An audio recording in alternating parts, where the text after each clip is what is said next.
Ini Raja Ampat, salah satu ekosistem paling kaya di dunia. Tapi sekarang ada pertanyaan hukum yang gak bisa dihindari. Kalau bukan ketegasan pemerintah, siapa yang bisa menjamin warisan surga terakhir di bumi ini dapat tetap lestari di tengah eksploitasi tambang? Apakah negara melindungi atau justru melegalkan kerusakan? Halo semuanya, perkenalkan nama saya Bagas Joisa dengan NIM 24102111210152. Baik, kita langsung masuk ke secara konstitusi negara. Sebenarnya sudah jelas. Undang-Undang Dasar 1945 Pasal 33 Ayat 3 yang berbunyi bumi, air, dan kekayaan alam dikuasai oleh negara dan dipergunakan sebesar-besarnya untuk kemakmuran rakyat. Dan yang kedua, Undang-Undang Dasar 1945 28H ayat yang pertama, hak setiap orang atas lingkungan hidup yang baik dan sehat. Masuk ke analisis. Kalau tambang nikel merusak ekosistem dan mengorbankan masyarakat lokal, pertanyaannya, apakah itu masih kemakmuran rakyat atau cuma kemakmuran sektor tertentu?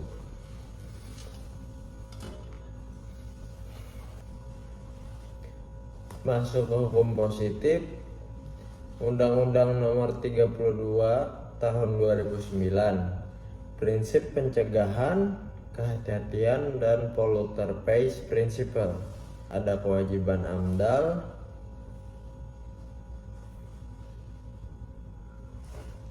dan masalah nyatanya AMDAL sering jadi formalitas administratif, bukan alat kontrol substantif.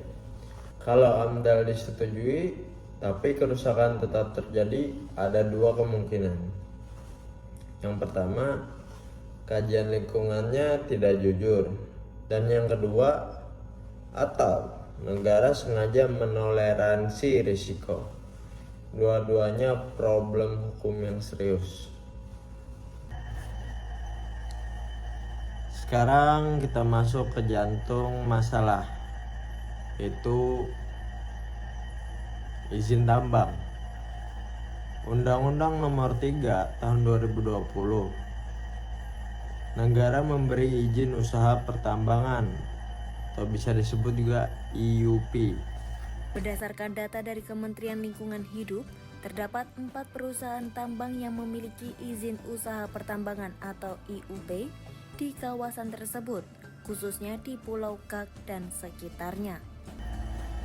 Masalah utamanya, undang-undang ini cenderung pro investasi, sentralisasi izin di pemerintah pusat, dan mempermudah perpanjangan kontrak.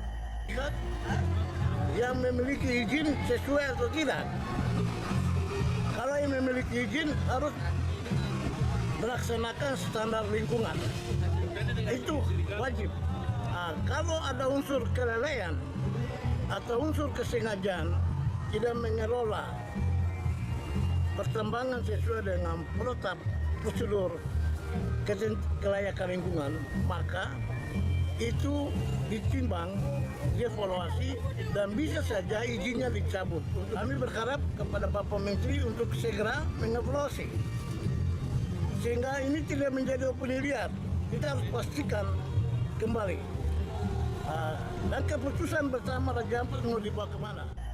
Kita masuk ke konflik logika ekonomi dengan eksploitasi sumber daya, dan logika lingkungan yaitu pembatasan eksploitasi.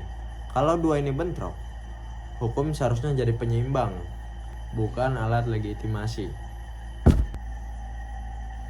Raja Ampat bukan wilayah biasa. Di Raja Ampat terdapat kawasan konservasi laut dan juga bagian dari Coral Triangle atau pusat biodiversitas dunia. Dasar hukumnya ada pada Undang-Undang Nomor 5 Tahun 1990. Kalau wilayah konservasi dibuka untuk tambang, maka status perlindungannya jadi dipertanyakan. Ini bukan cuma masalah kebijakan, tapi inkonsistensi hukum.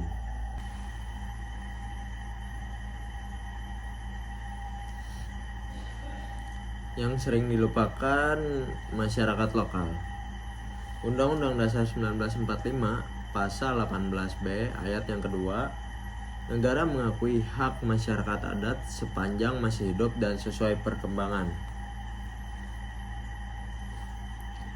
Banyak izin tambang masuk tanpa persetujuan nyata masyarakat. Konsep free, prior, and informed consent sering diabaikan. Kalau masyarakat kehilangan ruang hidup, itu bukan sekedar dampak sosial, tapi potensi pelanggaran konstitusi. Bisa kita lihat contohnya di sebelah kiri saya ada foto-foto dari masyarakat-masyarakat yang sedang memegang banner untuk memperjuangkan hak dari tanah mereka.